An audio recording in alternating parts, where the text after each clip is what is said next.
संतप्त मानस शांत हों, जिनके गुणों के गान में वे वर्धमान महान जिन विचरे हमारे ध्यान में। समय सार परमागम में 49वीं गाथा चल रही है, जिसमें अरस, अरूप, अगंध, स्पर्श और अनिर्दिष्ट संस्थान संबंधी बोलों की चर्चा हुई। अब अव्यक्त बोल की चर्चा चल रही है। इसमें तीसरे अर्थ की बात चल रही थी। चित्त सामान्य में चैतन्य की समस्त व्यक्तियां निमग्न हैं, इसलिए वह भगवान आत्मा अव्यक्त है। जब ये बात कही थी और गुरुदेव श्री ने इसका अर्थ करते वक्त भूत काल की पर्यायों को निमग्न कहा था, भविष्य की पर्यायों को निमग्न कहा था, लेकिन वर्तमान पर्याय को अलग रखा था। तो उस पर से प्रश्न खड़ा होता है बार बार कि यदि वर्तमान पर्याय को अलग करेंगे तो भूत और भविष्य की पर्यायों को जोड़ने वाला, उसमें कंटिन्यूटी रखने वाला तो वर्तमान ही है। तो आत्मा के दो टुकड़े हो जाएंगे, एक भूतकाल और एक भविष्यकाल का। और ये प्रश्नोत्तर चल रहे थे। इसमें बहुत सी चर्चा हो चुकी है और बहुत सी चर्चा अभी बाकी है। आपके पेज नंबर निकालिए, 17 है ना।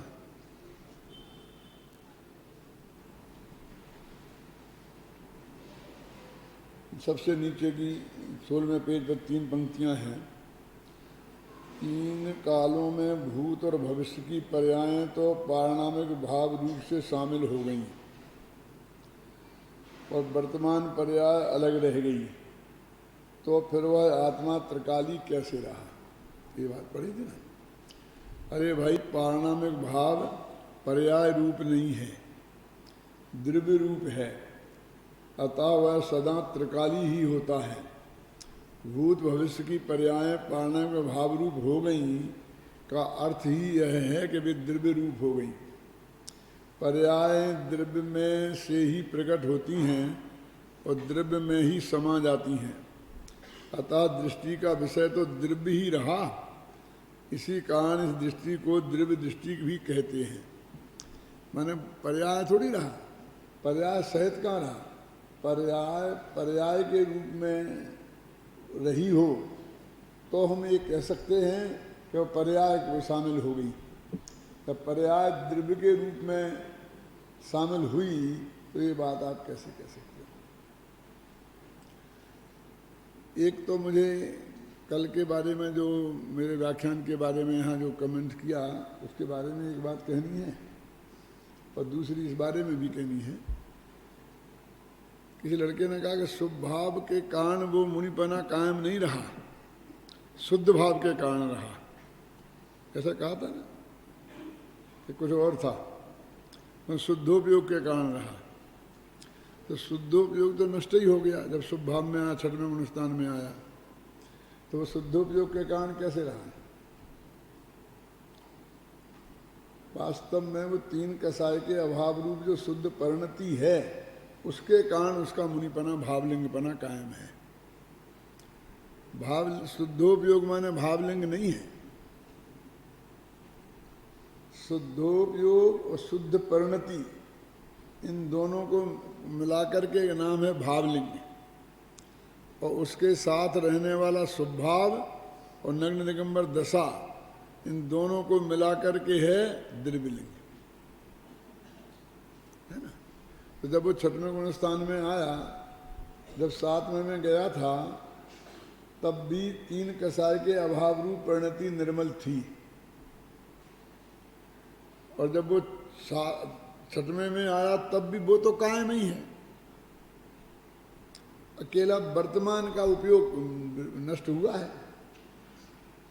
जैसे एक आदमी के पास 10 करोड़ की पूंजी है, वो बैंक में जमा है, और वो आज जाकर के रोजाना दुकान पे नई नई कमाता है, तो आज उसने दुकान बंद रखी, तो आज की कमाई गई, वो पूंजी में तो कोई फर्क नहीं आया ना, तो वो करोड़पति उस पूंजी के कारण कहलाता है, रोजाना की कमाई के कारण नहीं। क्या? तो पूंजी कायम है इसलिए वो है, समझे ना।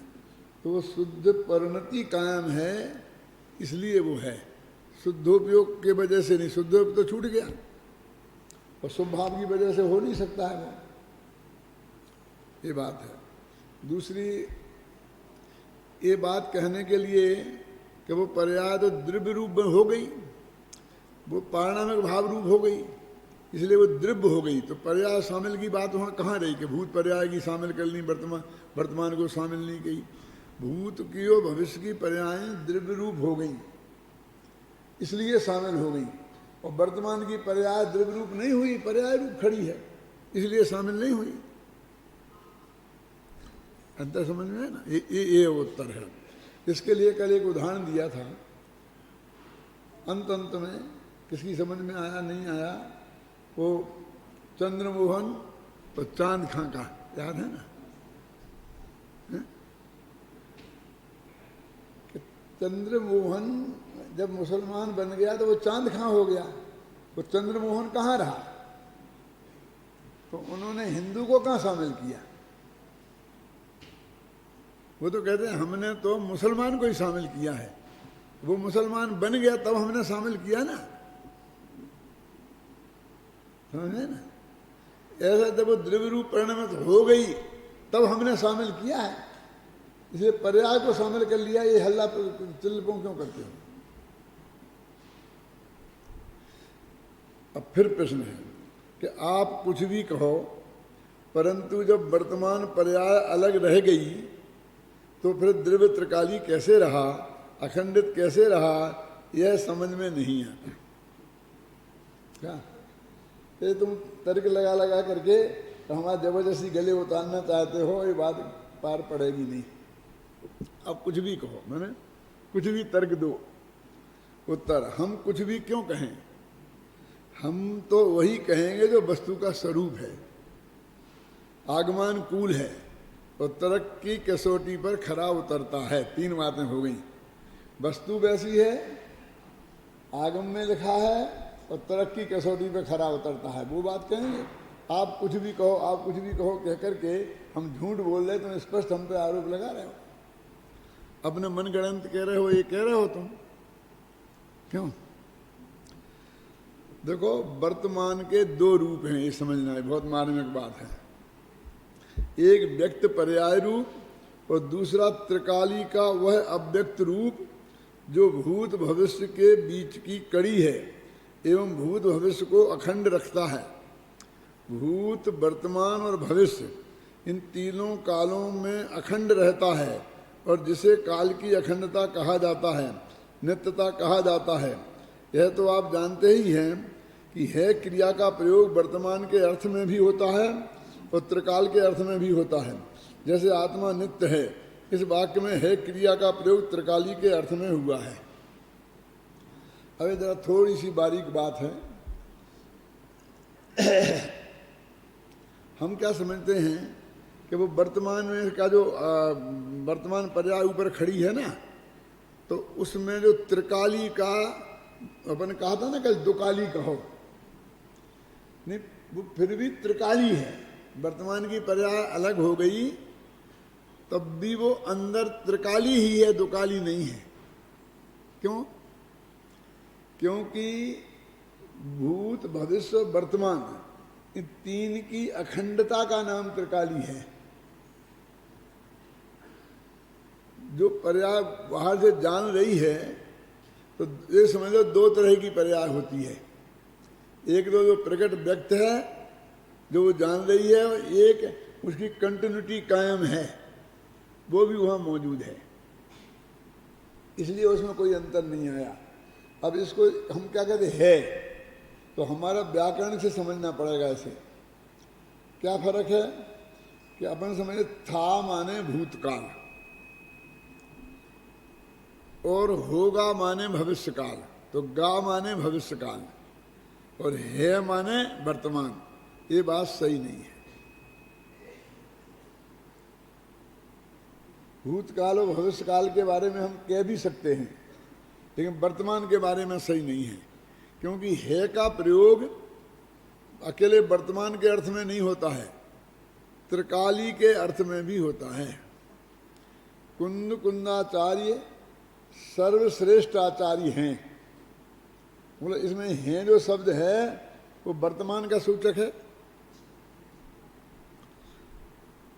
आत्मा नित्य है, इसमें जो है शब्द है वो वर्तमान का सूचक है कि त्रिकाल का सूचक है?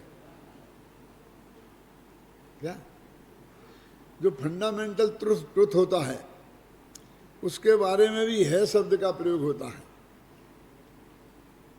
द्रव्य 6 प्रकार के होते हैं, इसमें है वो वर्तमान है कि त्रिकाली?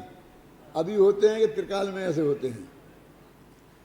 जीव अनंतानंत हैं, अनंत हैं, तो ये अनंत हैं जो शब्द है ये वर्तमान का है। आज ही अनंत हैं कि कल भी अनंत रहेंगे, पर कल भी अनंत थे,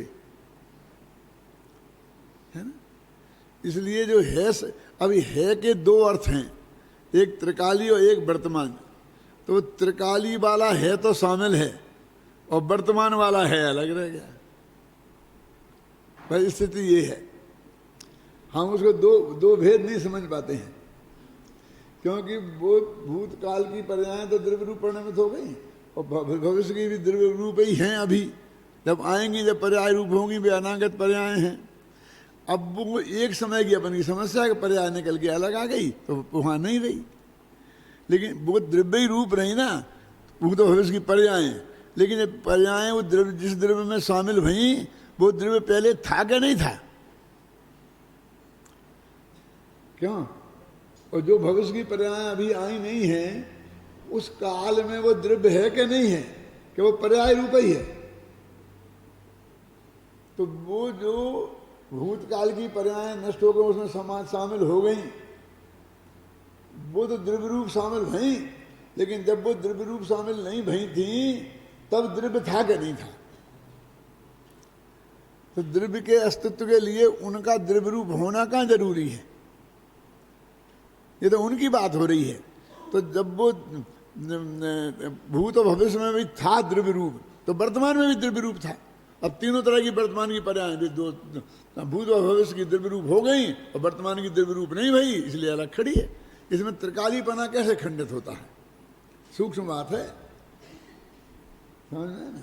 गहराई से विचार करोगे, ये सब सुनने से और पढ़ने से नहीं आता समझ, पढ़ने से तो बिल्कुल भी नहीं आएगा, सुनने से भी नहीं आएगा। जब विचार करोगे तो आएगा। श्रीमद ने लिखा है ना, कर विचार तो पाम, है ना? विचार करेगा तो प्राप्त होगा, विचार नहीं करेगा तो प्राप्त नहीं होगा, है ना?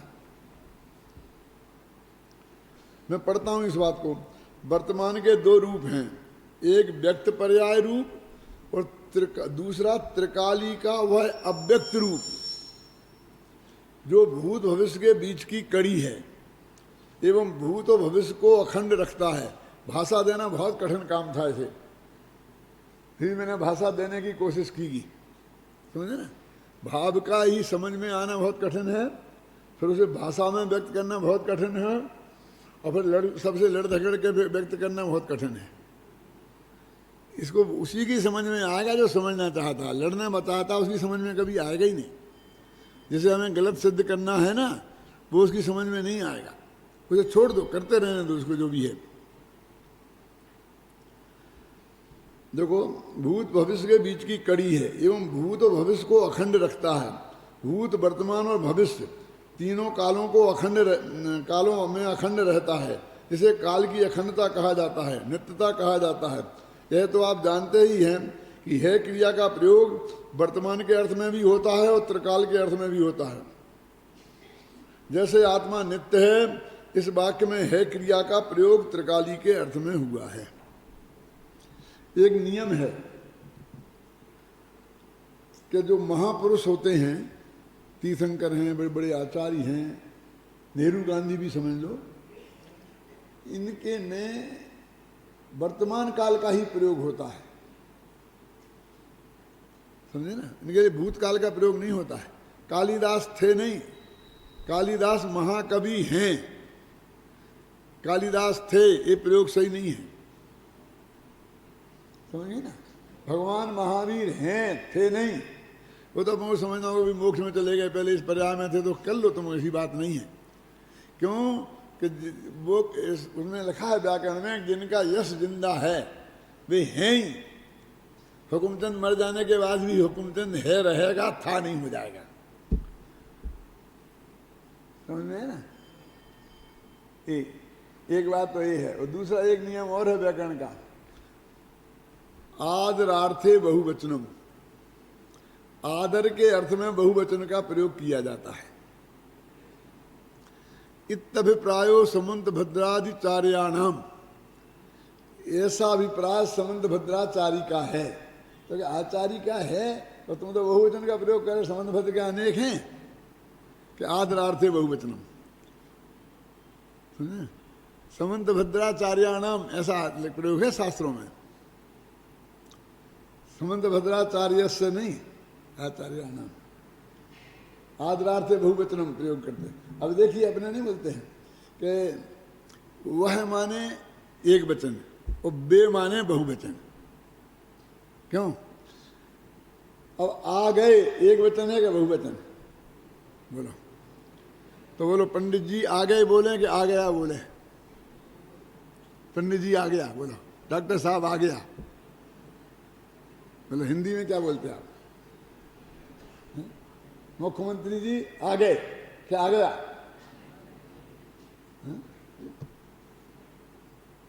ये कुछ मारवाड़ी औरतें हैं ना, ये ऐसे ही बोलती हैं, माँ साहब आ गया, क्या? एक तो माँ साहब को स्त्रीलिंग से पुल्लिंग बना देती हैं, आ गई नहीं बोलते हैं, और एक वचन से बहुवचन नहीं बोलती हैं, क्योंकि एक ही माँ साहब है ना, बहुत सी माँ साहब नहीं है ना। यदि हम उन्हें समझाएं तो वे हमें ही समझाने लगे, क्या हम अनेक थोड़ी हैं। बोलते हैं ना माँ साहब आ गया, एक बिल्कुल बहुत गलत प्रयोग है। माँ साहब आ गई, समझे ना, समझे ना। ऐसा वो समझ एक को एक वचन में बोलना चाहिए, ऐसा नहीं है। बहुत हो तभी बहुवचन का प्रयोग नहीं होता, आदरार्थे बहुवचन का प्रयोग भी होता है। और हिंदी भाषा में भी, संस्कृत भाषा में तो है ही, लेकिन हिंदी भाषा में बहुत प्रयोग है ऐसा। हम सब एक आदमी के लिए भी आ गए बे बोलते कि नहीं, कि वो है उसने ऐसा कहा बोलते हैं कि ऐसा बोलते हैं उन्होंने ऐसा कहा। बोलो ये उन्होंने एक वचन है कि बहुवचन है? जो गैर हिंदी भाषी हिंदी सीखते हैं ना, उनकी ऐसी हिंदी होती है। वे कर्ता में नियम पढ़ लिया, कर्ता ने कर्म को, है ना, करण से, ऐसा पढ़ लेते कि नहीं? संप्रदान के लिए, अपादान से, में से, और अधिकरण में, क्यों? तो वो जैसे राम गया तो राम ने गया बोलेंगे, वो राम जाता है तो राम ने जाता है बोलेंगे। मैं कहता हूं तो बोलेंगे मैंने कहता हूं। बोलो सही है, मैंने कहता हूं। लेकिन जो महाराष्ट्रियन हैं और जो गुजराती हैं, उनकी हिंदी ऐसी ही होती है। कभी, कब को कभी बोलते हैं, कभी तुम कब जाओगे, अपन बोलते हैं कभी जाओगे। ये बम्बैया ये सब हिंदी वाले भी ऐसा बोलने लग गए। तो मैंने कहा तुम क्यों बिगड़ गए? कि नहीं साहब चलता है, चलता है तो तुम्हें कोई डंडा थोड़ी मारेगा। हम जैसे लोग समझ लेंगे कि तुम भी मुंह रखो, बस इतनी सी तो बात है ना। उनको तो माफ़ कर देंगे क्योंकि वो तो हिंदी भाषी हैं, इसलिए वो ऐसा प्रयोग कर सकते हैं, क्यों? कभी है कि कब? कभी अलग अर्थ में होता है, कभी कभी ऐसा होता है, और कब कब ऐसा होता है, ऐसा थोड़ी होता है। कब के अर्थ में कभी बोलते हैं और अब के अर्थ में अभी बोलते हैं। अब मैं ऐसा कहता हूं, अभी मैं ऐसा कहता हूं। अभी कहते हो कि अब कहते हो? समझिए ना। तो उन्हें अब और अभी, कब और कभी का अंतर समझ में नहीं आता है। बीमारियों लिखना नहीं जानते हैं, ये मराठी भाषी हिंदी और हिंदी गुजराती भाषी हिंदी। क्या होता है, बीमारियों, री की बड़ी मात्रा ही रखेंगे, बीमारियों ऐसे लिखेंगे। जब ये नियम है कि इन प्रत्यय होगा ना, ई बड़ी ई है ना, तो उसकी छोटी ई हो जाएगी, तब या होगा बहुवचन बनाने के लिए। ई का ई होता है, ई नहीं होता है। बीमारियों लिखेंगे तो ई छोटी हो जाएगी, और बीमारी लिखेंगे तो ई बड़ी रहेगी। तो कभी कभी वो बड़ी बीमारी में भी छोटी ई कर देते हैं। क्यों? एक वचन में दोनों को एक सी करेंगे ना, वे समझते यूं प्रत्यय लग गया इसलिए बहुवचन बन गया। यूं नहीं, वो ई को हिर्स होके यूं लगे तब बहुवचन बनता है। समझ में है ना? मैं समझता हूँ यहाँ जो गुजराती हो, मराठी बैठे हो, गुजराती तो नहीं दिखते, कम हैं, लेकिन मराठी तो हैं ही, तो ये अपनी हिंदी को सुधारने की कोशिश करेंगे क्या? तो एक बात क्या तरह हो गया ना, यह बात 7वीं गाथा के अनुशीलन में विस्तार से समझाई गई हो, काल की अखंडता। आप उसका एक बार गहराई से अध्ययन करें तो सब समझ में आ जाएगा, काल की अखंडता किसे कहते हैं। ये उसमें अपन ने गहराई से बताई है, और गहराई से समझना हो तो दृष्टि के विषय नाम की जो अपनी किताब है उसमें बताई गई है। उसको मुझे एक दफ़े दोबारा लिखना है, मैंने संशोधन करके, लेकिन समय नहीं मिलता है तो वो वैसी चल रही है, इसे छप नहीं रही दोबारा।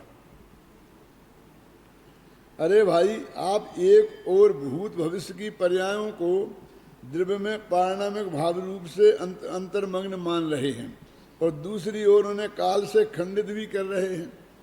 जब ये पारिणामिक भाव से मान रहे हैं तो फिर आप 3 काल की बात कैसे कर सकते? भूत भविष्य वर्तमान। पारिणामिक भाव में तो ऐसा भेद होता ही नहीं है। जब भूतकाल की पर्याय पारिणामिक भाव रूप से परिणमित हो गई, द्रव्य रूप से हो गई, तो उसमें भूतकाल भविष्यकाल का भेद कैसे कर रहे आप? तो वहाँ शामिल भी कर ली, और फिर यहाँ भूत भविष्य का भेद भी खड़े किए जा रहे हैं उनको, है ना? आप यहाँ क्यों भूल जाते हैं कि पारिणामिक भाव, द्रव्य क्षेत्र काल भाव सभी ओर से अखंडित ही होता है, और यहाँ भी वह अखंडित ही है। यही कारण है कि यहाँ चित्त सामान्य में चैतन्य की समस्त व्यक्तियां निमग्न होने से जीव को अव्यक्त कहा गया है। तीसरे बोल में ये बहुत चर्चा चलती थी सोनगढ़ में, जब गुरुदेव श्री मौजूद थे तब भी। वहाँ एक नवल भाई करके थे, और वो बहुत ज़्यादा ऐसे माने जाते थे कि वे बहुत निश्चय नए वाले हैं, मतलब निश्चय भाषी नहीं, निश्चय नए वाले, ऐसा लोग उन्हें मानते थे। तो मैंने पर्याय किसी भी रूप में, क्यों, एक मेरे गवाह बैठे हैं वहाँ पीछे, पुरुषोत्तम बाबू, मेरे सहपाठी रहे जी, मेरे सीनियर थे, मेरे 1-2 क्लास आगे थे, मगना विद्यालय में हम पढ़ते थे जब। तो बहुत चलती थी वो, ये उनके ग्राहक हैं, उनके पास जाके बैठते थे। क्यों जाते थे कि नहीं? हाँ, नवल भाई थे। तो एक दफ़े मैं प्रवचन कर रहा था, क्योंकि अकेले मुझको ही प्रवचन करने का अधिकार मिला था सोनगढ़ में, और किसी पंडित का आज तक सोनगढ़ में प्रवचन नहीं हुआ मेरे अलावा। गुरुदेव के तो होते ही थे, लेकिन किसी पंडित को परमिशन नहीं मिली। क्लास ले लो, प्रवचन नहीं कर सकते। शाम को मेरा होता था, तो जब ये प्रवचन चल रहा था तो उन्होंने दूर से कहा मेरे से, पीछे बैठे थे, वर्तमान पर्याय द्रव्य में शामिल है कि नहीं, ऐसा प्रश्न किया। क्योंकि वो बहुत चलती थी उस वक्त चर्चा, और उनको ऐसा भ्रम होता था मेरे कथन में बार बार कि ये उसमें से उस पर्याय, वर्तमान पर्याय को शामिल कर रहे हैं, वर्तमान पर्याय को द्रव्य में शामिल कर रहे हैं। इसका सामना मैं गुरुदेव के सामने से कर रहा हूँ।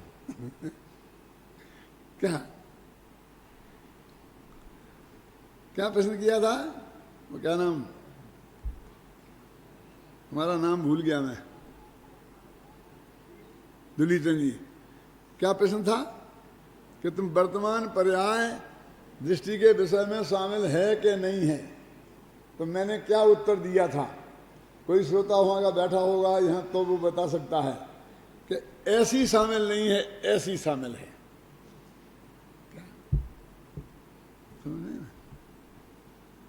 क्या है बोलो? नहीं है समझ में? अभी बताता हूँ कि भाई एक लड़का लड़की की शादी हुई, शादी होती है एक और दिखती हैं दो, है ना, दोनों को मिला के एक ही होती है ना, वो दिखती हैं दो। अब मान लो कि हमको लड़की वाले का निमंत्रण नहीं आया और लड़के वाले का आया और हम गए। अब हमसे किसी ने प्रश्न किया आप फलां सेठ की लड़की की शादी में शामिल हुए थे कि नहीं, बोलो क्या जवाब दें?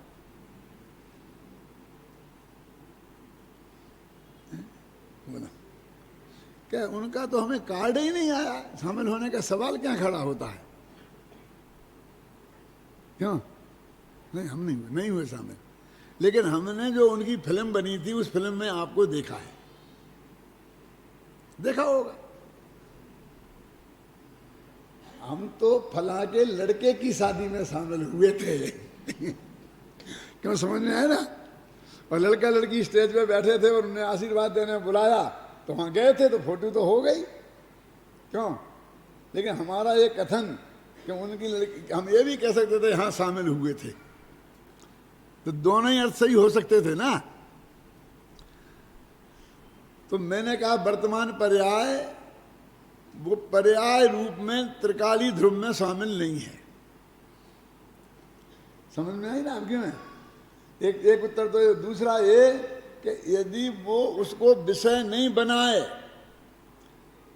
उससे एक मेक नहीं हो, तो त्रिकाली ध्रुव का अनुभव कैसे होगा? मुझे बताओ। दूर खड़ी रहे और वो त्रिकाली ध्रुव अनुभव में आ जाएगा। सारे जगत को गेय बनाती रहे तो त्रिकाली ध्रुव अनुभव में आ जाएगा। तो उसे ऐसे शामिल होना पड़ेगा ना, उससे तन्मय होना पड़ेगा ना, उससे एकाकार होना पड़ेगा ना, क्यों? विवेल जी की भाषा में कह दोगे पर्याय, ये कहती मैं शुद्ध हूं, पर्याय शुद्ध है, मैं त्रिकाली हूं। अरे पर्याय द्रव्य की तरफ से बोलती है, उसका अपने में से अपनापन टूट गया है और द्रव्य में अपनापन स्थापित हो गया है, इसलिए वो उसकी तरफ से बोलती है। कोई पाटनी की लड़की ने काशीवाल के लड़के से शादी की और हम उस लड़की से पूछें तुम कौन हो, बोलो क्या बताए, पाटनी का काशीवाल, आपके हिसाब से क्या बताना चाहिए? बोलो शांतिलाल जी क्या बताना चाहिए? काशीवाल लड़के से शादी हो गई, पाटनी की लड़की है, वो काशीवाल ही बोलेगी ना, भले ही पाटनी जी की लड़की हो, क्योंकि जिसमें शामिल हो गई, क्यों, वो उसके साथ ऐसी एकाकार हो गई कि वो ये भूल ही गई कि मैं पाटनी हूं। हम तो काशीवाल हैं, हम तो काशीवाल हैं। तो तुम्हारे देवर की शादी करना है ना, उसके बारे में नहीं अभी हमें नहीं, हमारा कोई विचार नहीं है अभी। ये तेरे से पूछता कौन है? आज तो वो देवर अपने माँ बाप से भी नहीं पूछता है तू कौन होती है, वो भाई से भी नहीं पूछेगा, भाभी से कौन पूछता है।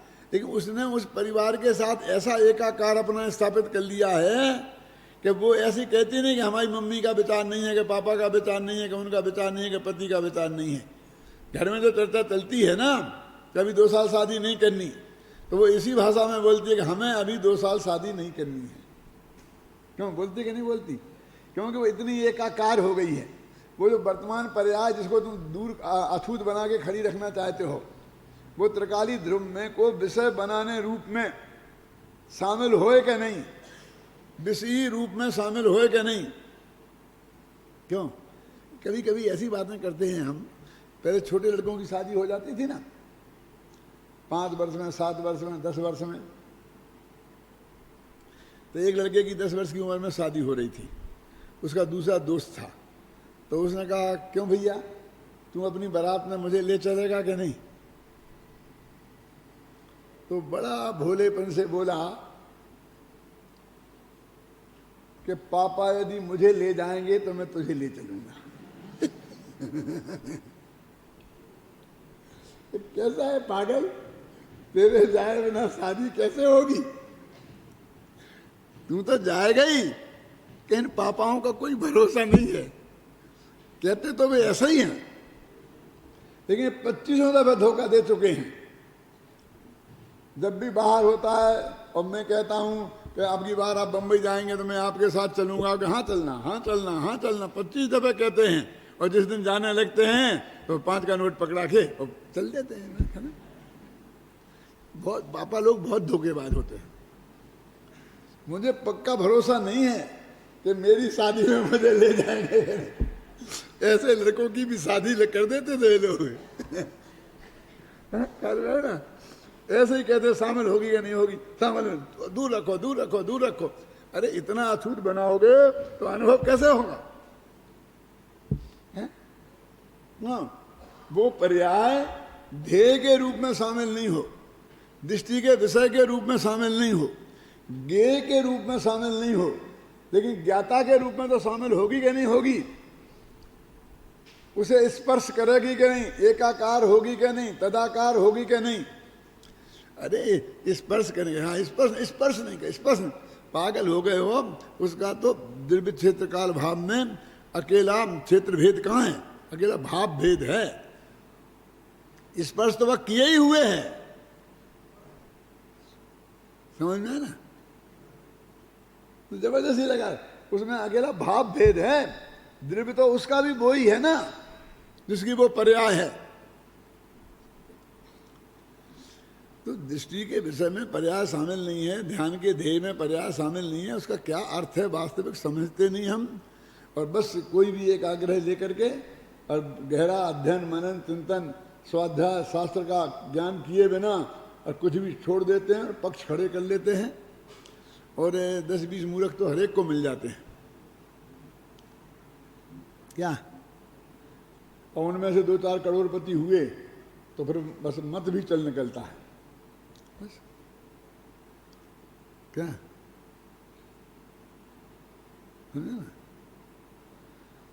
क्या चल रहा है अपना? देखो पेज नंबर 4था अर्थ में, चौथे अर्थ में यह कहा गया है कि भगवान आत्मा क्षणिक व्यक्ति मात्र नहीं है, अतः अव्यक्त है। इसका भाव स्पष्ट करते हुए स्वामी जी कहते हैं, देखो वो भगवान आत्मा व्यक्त नहीं है ऐसा नहीं है, वो तो व्यक्त ही है। कहाँ लिखा व्यक्त है? एक गाथा है समय सार की, तो उसमें लिखा ना, एक तो जलहल ज्योति जगमगा हो रही है ना, अत्यंत प्रकाशमान ज्योति है, लिखा कि नहीं लिखा? तो फिर क्यों नहीं दिखता ज्ञानियों को? तो कितना बढ़िया उपाय है, उल्लुओं को सूरज नहीं दिखता है तो सूरज का क्या दोष है? प्रगट अति सूक्ष्म कहाँ है, कौन सी गाथा में है? यह भगवान आत्मा कैसा है? प्रगट अति सूक्ष्म शब्द है कि प्रगट भी है और अति सूक्ष्म भी है। तो भगवान आत्मा तो प्रगट ही है, ख्याल में आई ना? लेकिन वो क्षणिक व्यक्ति मात्र नहीं है। जैसी पर्याय व्यक्त है वो क्षणिक व्यक्ति है, और वो त्रिकाल व्यक्त है। तो क्षणिक व्यक्ति नहीं है, त्रिकाल व्यक्त है, उसको अव्यक्त कह दिया, गजब हो गया। क्या समझ में है ना आपके? कि वो तो हमेशा ही व्यक्त है। जैसे अभी बोलते हैं ना, जब गुरुदेव के प्रवचन सुने होंगे कई दफे वो बोलते हैं कि भाई गुरुदेव आपने ये गजब की बात कही, आज बहुत नई बात बताई। नई बात बताई? हम तो सैकड़ों बार कह चुके हैं, 19 बार तो सभा में प्रवचन में कह चुके हैं, और तूने आज सुनी तो नई हो गई, तेरे लिए नई होगी क्यों? भगवान आत्मा अज्ञानी के लिए नया होगा, ज्ञानी भगवंतों के लिए तो अनादिकाल से व्यक्त ही है, अनंत। नहीं तो बताए कैसे हैं कि अनंत आत्मा है? वो छिपा हुआ होता तो भगवान ने कहा कैसे है कि अनंत है जीव? तो क्षणिक व्यक्ति मात्र नहीं है, बस खत्म। वो इसके निषेध के लिए उसको हमने अव्यक्त कह दिया, ख्याल में है ना? तीसरे बोल गुरुदेव का वचन है, तीसरे बोल में सर्व व्यक्तियों की सामान्य बात कही थी। क्या कहा था?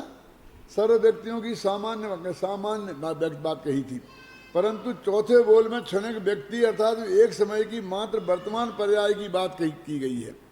उसमें तो सामान्य में व्याप्त समस्त व्यक्तियां ध्रुव सामान्य में अंतर्हित हैं, तो तो वो सामान्य बात कही थी, और यहाँ एक विशेष बात है, एक विशेष एक पर्याय को पकड़ा है।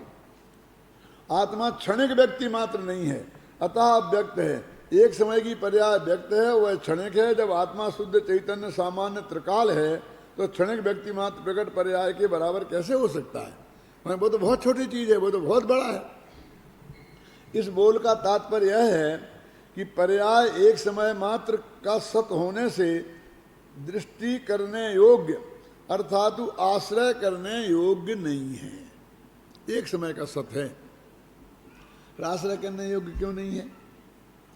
अतः अनंत काल में जिसका आश्रय नहीं किया है, ऐसे एक शुद्ध त्रिकाली अव्यक्त आत्म स्वभाव का आश्रय करना योग्य है। क्यों? एक औरत 99 वर्ष के बुढ़े के गले में बरमाला डाल दे और साल 2 साल में विधवा हो जाए और रोने लग जाए, तो लोग यही कहें क्यों रोती है? कहे मेरा पति मर गया, मैं विधवा होगी, रोऊं नहीं? कि पागल, तूने तो वैधव्य के गले में ही बरमाला डाली थी, उसके अरबों रुपया देखकर जितने जल्दी मरता उतने जल्दी तुम्हारा पति हो जाती। क्यों तुम रोती क्यों है? खुशी मना।